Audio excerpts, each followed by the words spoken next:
ఆదివారం తెల్లవారుజామున కురిసిన ఈదురుగాలులతో కూడిన భారీ వర్షానికి దేశ రాజధాని ఢిల్లీ అతలాకుతలమైంది.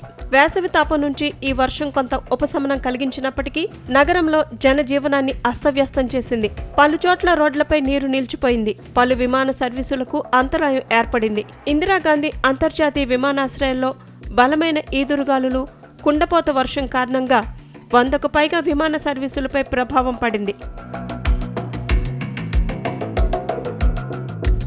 శనివారం రాత్రి 11:30 గంటల నుంచి ఆదివారం తెల్లవారుజామున 4 గంటల మధ్య సుమారు 49 విమానాలను దారి మళ్లించినట్లు విమానాశ్రయ అధికారులు తెలిపారు.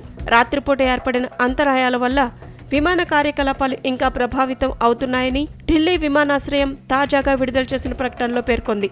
ప్రయాణికులు తమ విమాన స్థితిని ఎప్పటికప్పుడు తనిఖీ చేసుకోవాలని, తాజా సమాచారం కోసం సంబంధిత విమానయాన సంస్థలతో టచ్లో ఉండాలని సూచించింది. భారీ వర్షం కారణంగా ఢిల్లీలోని అనేక రోడ్లు, అండర్ పాస్లు జలమయమయ్యాయి. ట్రాఫిక్కు తీవ్ర అంతరాయం ఏర్పడింది. విమానాశ్రయం వైపు వెళ్లే అండర్ పాస్లో నీరు నిలిచిపోవడంతో పలు వాహనాలు అక్కడే ఆగిపోయాయి. ఢిల్లీని విమానాశ్రయంతో కలిపే ప్రధాన అండర్ పాస్ రాత్రి కురిసిన వర్షానికి పూర్తిగా నీటితో నిండిపోయింది. ఫలితంగా డజన్ల కొద్దీ వాహనాలు నీట మునిగి దెబ్బతిన్నాయి. మింటో రోడ్డు ప్రాంతంలో కుండపోత వర్షానికి ఒక కారు పూర్తిగా నీట మునిగిపోయింది.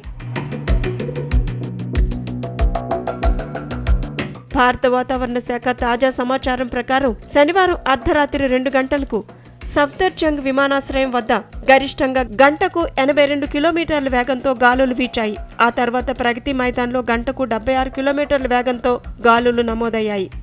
ఢిల్లీ విశ్వవిద్యాలయం వద్ద అత్యల్పంగా గంటకు 37 కిలోమీటర్ల వేగంతో గాలులు వీచినట్లు అధికారులు తెలిపారు. ఆదివారం తెల్లవారుజాము నాటికి సఫ్దర్జంగ్లో 81 మిల్లీమీటర్లు, పాలంలో 68 మిల్లీమీటర్లు, పూసాలో 71 మిల్లీమీటర్లు, మయూర్ విహార్లో 48 మిల్లీమీటర్ల వర్షపాతం నమోదైంది.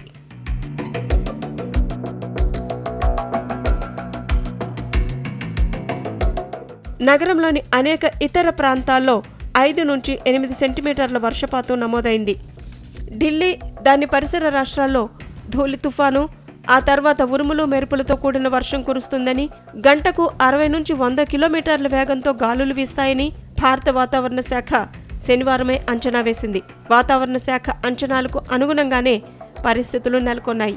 ఈ ఆకస్మిక వర్షం ఓవైపు వేడి నుంచి ఉపశమనం కలిగించినా మరోవైపు ప్రజలకు తీవ్ర ఇబ్బందులను తెచ్చిపెట్టింది.